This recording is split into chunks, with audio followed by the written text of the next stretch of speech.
Dijelaskan Kepala Dinas Kesehatan Sumsel Trisna Warman, berdasarkan catatan Dinkes Sumsel, kasus infeksi saluran pernapasan akut di Kabupaten Kota Sumsel meningkat.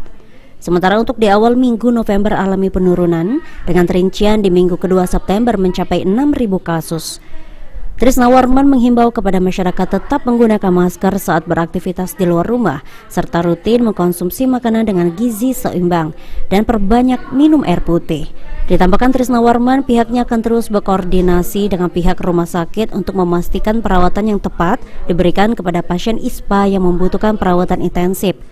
Saat ini kondisi ruang perawatan di tiap rumah sakit masih normal dan belum ada over kapasitas untuk pasien ISPA.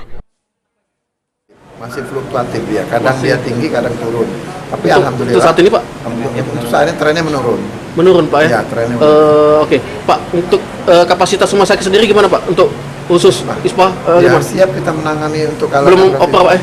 Ya insya Allah sampai sekarang kami lihat dicek di rumah sakit masih kemungkinannya ada yang kosong, ada yang tidak ada. Yang dirawat. Aji Dalia, PAL TV.